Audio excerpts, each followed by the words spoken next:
हमारे सहयोगी सौरभ शुक्ला हमारे साथ जुड़ गए हैं मंडी से, हिमाचल प्रदेश के। सौरभ, सुबह से रफ्तार थोड़ी सुस्त जरूर थी, लेकिन दोपहर होते होते थोड़ा जरूर बढ़ी है वोटिंग की परसेंटेज, लेकिन अब भी पिछली बार के मुकाबले काफी कम है। बिल्कुल, देखिए ताबिश, हम भी मंडी से जैसे पोलिंग परसेंटेज बढ़ रहा है, अभी मंडी से बिलासपुर आ गए हैं, जो कि नड्डा जी का बहुत स्ट्रांग होल्ड है। और यहाँ पर एक पोलिंग बूथ में है और आपको नजर आएगा यहाँ पर महिलाओं की कतार जो है वो पुरुषों की कतार से बहुत ज्यादा है। यहाँ पर एक ही ईवीएम मशीन है, इस वजह से वोटिंग जो है थोड़ी धीमी हो रही है और कई जगह शिकायतें आ रही हैं कि ईवीएम कम है या कुछ ईवीएम खराब भी आए हैं। इस वजह से वोटिंग में काफी देरी भी हो रही है। और सोचिए, देखिए दुर्गम रास्ते हैं, हिमाचल में लाहौल स्पीति में भी कोई मशीन खराब हुई तो रिप्लेसमेंट में काफी टाइम लगता है, टाइम कंज्यूमिंग प्रोसेस है। तो आप देखेंगे यहाँ पर जो महिलाएं हैं वो 2-2 या 3-3 घंटे से भी बैठी हुई हैं वोट डालने के लिए। इनसे बात करते हैं और पूछते हैं कि क्या समस्याओं का सामना करना पड़ रहा है। आपका नाम क्या है? कितनी देर हो गई आपको आए? बताइए, क्या नाम है आपका? मेरा नाम सुनीता देवी है। सुनीता जी, कितनी देर हो गई आपको आए? 3 घंटे हो गए। 3 घंटे हो गए। तो यहाँ बहुत धीमे धीमे पोलिंग हो रही है। हाँ जी। सुनीता जी, क्या मुद्दे हैं इस बार चुनाव में? क्या चाहती हैं कि आपके लिए बेहतर हो? आप लोग वोट डालने आए हैं, क्या मुद्दे हैं? आप लोग क्या चाहते हैं कि बेहतर हो आपके लिए यहाँ बिलासपुर में, हिमाचल में? हमें ये तो एक तो बेरोजगारी की समस्या है। हाँ। जितने प्रोजेक्ट लग रहे हैं उनमें हमारे लोकल बच्चों को मिलना चाहिए और साथ में शांतिपूर्वक ये जो चिट्टा चाटा या गुंडागर्दी है ये बंद होनी चाहिए। मेन 2 ही है, बाकी बच्चों को रोजगार और ये गुंडागर्दी। बच्चों को रोजगार मिले। यहाँ पर चर्चा है, क्या पुरानी पेंशन योजना की चर्चा है आप लोगों के इलाके में? सर वो तो है, वो भी है, पर पहले रोजगार तो मिले। पुरानी पेंशन तब होगी, पहले कुछ तो रोजगार मिले। रोजगार की समस्या है। रोजगार की आप बताइए। आप एनपीएस की समस्या भी है हमारे को। एनपीएस भी जरूरी होनी चाहिए। पुरानी पेंशन भी चाहिए, एनपीएस भी चाहिए। 546 रुपए मिल रहे हैं, 40-45 हजार रुपया लेने के बाद अगर 546 रुपए मिले तो उससे कैसे गुजारा करेंगे हम? जब बुढ़ापा आएगा तो बुढ़ापे में कैसे गुजारा होगा हमारा? यानी तो हम ना कहीं मतलब काम करने के लायक रहेंगे और ना मतलब ये काम कर सकते किसी के घर में भी। हमारे पास इतनी जगह जमीन भी नहीं है। तो एनपीएस जो है तो ओपीएस होनी चाहिए, पुरानी पेंशन होनी चाहिए। दादी, आपको इतना टाइम, इतने सालों से वोट किया है, इस बार क्या मुद्दे हैं? क्या लग रहा है कि आप क्या चाहती हैं बेहतर हो आपके लिए, आपके बच्चों के लिए, आपकी बहुओं के लिए, उन लड़कियों के लिए जो स्कूल जाती हैं, कॉलेज जाती हैं? क्या चाहती हैं आप? इन सब के लिए सुविधा होनी जरूरी है और पुरानी पेंशन तो पहला मुद्दा है। ये जो कर्मचारी होते हैं ना, आधी उम्र में मर जाए तो इनकी जो जनानियाँ पीछे छूट जाती है तो ये क्या खाएगी फिर, है ना? तो ये तो पुरानी पेंशन का होना बहुत ज़रूरी है। और रोज़गार भी यहाँ पर मिलने चाहिए गांव के बच्चों को, जो योग्यता के अनुसार सबको, और जो है महिलाओं के लिए और कॉलेज की लड़कियों के लिए, सबके लिए सुविधा होनी जरूरी बात जी। अग्निपथ स्कीम आपने देखी होगी, जो सेना में भर्ती की स्कीम आई है, उसमें अब 4 साल के लिए ही भर्ती हो पाएंगे। क्या इस बात की चर्चा है आप लोगों के? इस बात को लेके युवा, आपके जो बच्चे तैयारी करते हैं फौज में जाने के लिए, क्या उनमें कुछ रोष है? आप बताइए, आपसे बात नहीं हुई थी मेरी। है ना? गलत है। 4 साल की जो योजना बनी है गलत है। जो जैसे पहले से है कि फौज में जाते हैं तो 33 साल तक नौकरी करते हैं, तो वैसा ही होना चाहिए। ये तो जो 15 साल की नौकरी 15 होनी चाहिए। 15 होनी 4 की जगह 15 होनी चाहिए। ये तो गलत है। जैसे 3-4 साल की बताई। 4 साल के बाद वो लड़का कहाँ जाएगा जब वो ओवरेज हो जाए या कुछ उसको कुछ हो जाए, उसके स्वास्थ्य ठीक नहीं हो तो 4 साल के बाद वो कहाँ जाएगा? इनका पर वो उसकी जो वर्ष हैं वो 15 होने चाहिए। 4 की जगह 15। तो इस बार पहला चुनाव है, जब से अग्निपथ स्कीम आई उसके बाद से पहला चुनाव पड़ा है हिमाचल में। तो आप लोग क्या अपने वोट के जरिए भी नाराजगी दिखाना चाहते हैं कि देखिए ये स्कीम आपके बच्चों के लिए ठीक नहीं है? बच्चों के लिए ही ठीक है। बच्चों को रोजगार होना चाहिए। अगर बच्चों को रोजगार नहीं होगा तो बच्चे हर कुछ करेंगे, फिर बच्चे तभी तो बच्चे बिगड़ते हैं ना, तभी तो बच्चे बिगड़ते हैं। फिर ना बच्चों को रोजगार होगा तो उन्होंने हर कुछ करना। रोजगार एक बहुत बड़ी समस्या है, क्योंकि यहाँ फैक्ट्रियां नहीं है ज्यादा, जो फैक्ट्रियां हैं भी वहाँ बाहर से लोग काम करते हैं, सरकारी नौकरी मिलती नहीं है, भर्ती आती नहीं, और अग्निवीर स्कीम भी 4 साल की हो गई। तो ये क्या मुद्दा है? मेन मुद्दा बेरोजगारी और ये चिट्टा, और ये जो चिट्टा नशा और ये बेरोजगारी, नशा खत्म होना चाहिए। बिगड़ गया है ना। अच्छा, ये बताइए कि पेंशन की बात हो रही है, महिलाओं को 1500 रुपए पेंशन देने की बात कर रही है कांग्रेस हर महीने, 16 साल से 60 साल की उम्र है। क्या इसकी भी चर्चा हुई आप लोगों में? ये तो बड़ी अच्छी स्कीम है अगर मिले बोलने को तो गारंटी दी, बोला हुआ है। उन्होंने तो गारंटी बोली है कि हमारी 10 गारंटी है। गारंटी है तो बहुत वो ये अच्छी बोल रहे है, तो धन्यवाद उनका। ले लेंगे पैसे, ये क्या मना कर रही है लड़कियां? पैसों के लिए कौन करता है मना? तो लेडीज को 1500 मिलेगा कि एक घर में अगर 5 लेडीज तो उनको 5 को 1500 मिलेंगे। ये तो आपके जो वो वोट मांगने आएंगे उनसे तो, लेकिन उन्होंने हर महिला को बोला है जो कांग्रेस की गारंटी है वो 16 से 60 महिला उन्होंने बोला है। वो आपको जो प्रतिनिधि आपके कांग्रेस कहेंगे उनसे क्लैरिफिकेशन ले लीजिएगा। जी जी सौरभ, इनसे ये भी पूछिए आप, क्योंकि ये बहुत अच्छी बात है कि यहाँ के जो वोटर हैं वो बहुत जी ये बहुत अच्छी बात है सौरभ, यहाँ के वोटर जो है बहुत जागरूक हैं, सभी मुद्दों के बारे में बहुत अच्छे से जानकारी इनको है और बहुत अच्छे से अपनी बात भी यहाँ पर ये रख रहे हैं।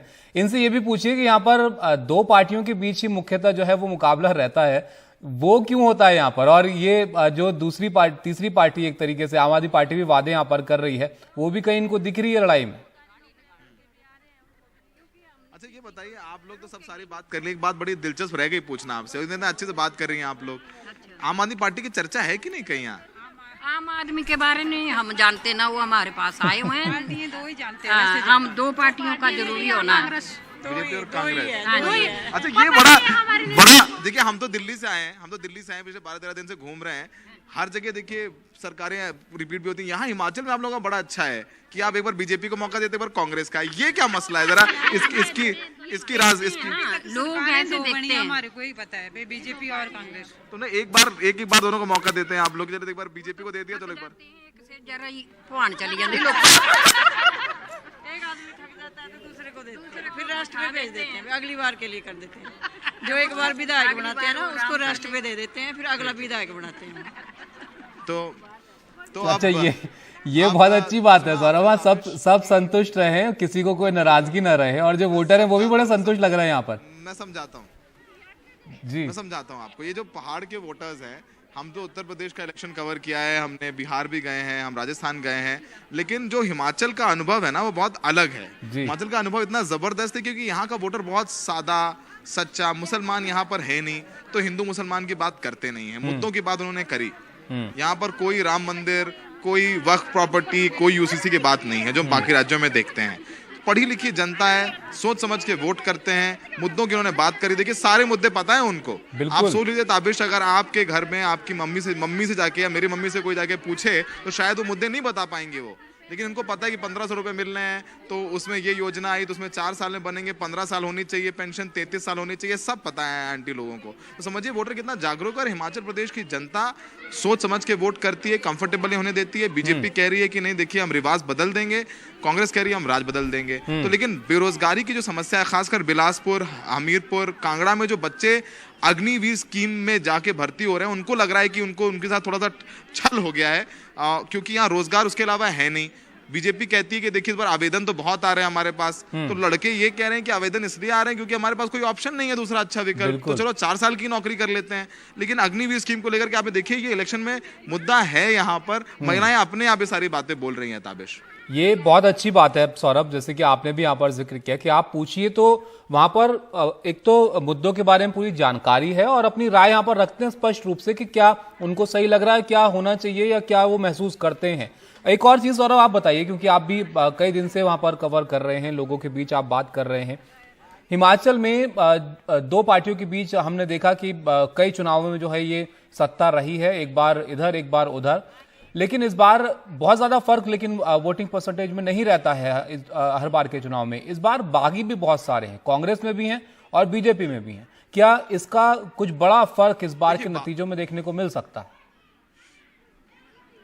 देखिए हमारी आपकी इस बारे में तफसील से बात हुई थी पहले भी, और फिर बहुत दिलचस्प बात है और यही चुनाव में तय करेगा, बागी ही तय करेंगे। देखिए कुछ बागी तो मुझे लगता है जो जीत सकते हैं चुनाव, जो बीजेपी के उसमें से 3 बागी हैं और 1 बागी कांग्रेस की हैं। इंदु वर्मा जो थियोग के चुनाव लड़ रही हैं, शिमला की, वो बहुत अच्छे से लड़ रही हैं। देहरा से एक होशियार सिंह है जो बीजेपी के बागी हैं, पहले वो इंडिपेंडेंट ही जीते थे, फिर बीजेपी में चले गए थे।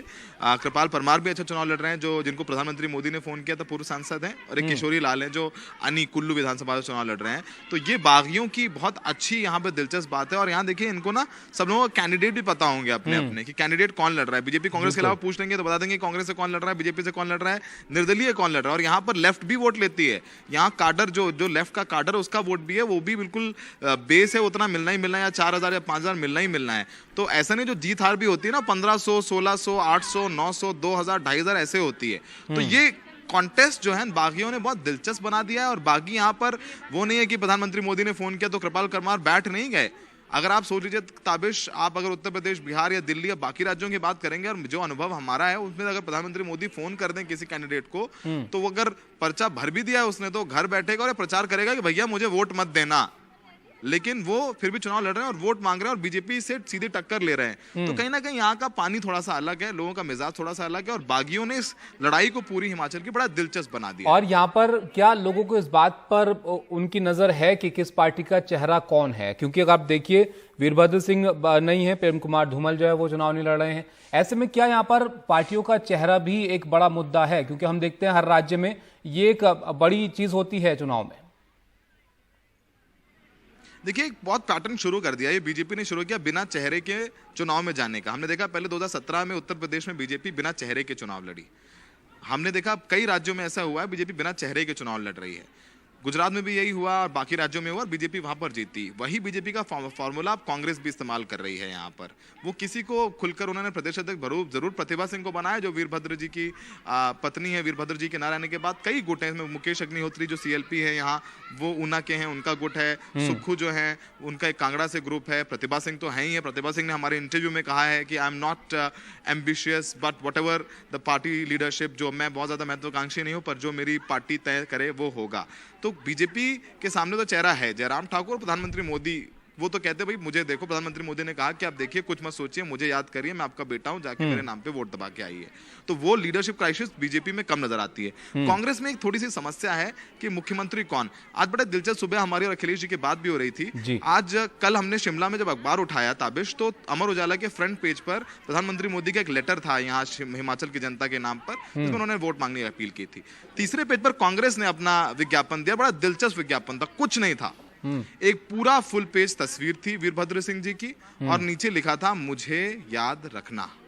तो ये इमोशनल पिच, सेंटिमेंट्स लोगों को छूने की कोशिश कांग्रेस कर रही है। तो ये क्राइसिस है कांग्रेस में, लेकिन शायद उस क्राइसिस ज्यादा हो जाती है अगर वो किसी का नाम अनाउंस करते, तो वो क्राइसिस कम हुई है। तो शायद थोड़ा कांग्रेस थोड़ा कंफर्टेबल नजर आती है जब अगर बात करें चेहरा ना उतार के उन्होंने ज्यादा बेटर किया है, ऐसा लगता है मेरे को। वो तो रिजल्ट्स बताएंगे। फिलहाल अच्छी टक्कर हो रही है। आपने सुना लोगों के मुद्दे, महिलाओं के मुद्दे, क्योंकि महिलाएं यहाँ पुरुषों से ज्यादा वोट करती हैं और पुरुषों के बराबर मेहनत करती हैं, खेतों में भी करती हैं, घर में भी करती हैं, बिल्कुल कहीं कम नहीं है और अपनी बात भी बहुत दमदार तरीके से, बेबाक तरीके से रखती हैं। पर आपने देखिए नहीं बोला, 2 लोगों ने नहीं बोला था मुझे, कुछ लोग नहीं बोलते हैं ताबिश, शिकायत कर रहा हूं मैं इनकी। बिल्कुल, आप अगली बार जब आपके पास आएंगे तो आप उनसे पूछिएगा कि उनको भी बोलना चाहिए जब उनके आसपास इतना खुलकर अपनी राय जो है वो रख रही है महिलाएं वहां पर। शुक्रिया सौरभ आपका इस सब जानकारी के लिए। आपके पास हम लौटते रहेंगे। तो देखिए सौरभ बता रहे थे कि वहां पर किस तरीके से मतदान हो रहा है, लोग आ रहे हैं वोट डालने के लिए और काफी जागरूक हैं वो वहां के मुद्दों को लेकर, अपनी बात को लेकर, क्या वहां पर वादे जो है पार्टियों की तरफ से किए जा रहे हैं उन सब को लेकर। लेकिन मतदान की रफ्तार इस बार थोड़ी सी धीमी जरूर नजर आ रही है। सुबह ये काफी कम थी, दोपहर 1 बजे तक 37.19% तक मतदान हुआ था। पिछली बार के मुकाबले में थोड़ा कम है, लेकिन ये उम्मीद की जा रही है क्योंकि ठंड का मौसम भी है, तो इसलिए शाम होते तक, जब तक वक्त है वोटिंग का, तब तक ये नंबर्स और ज्यादा यहाँ पर बढ़ेंगे।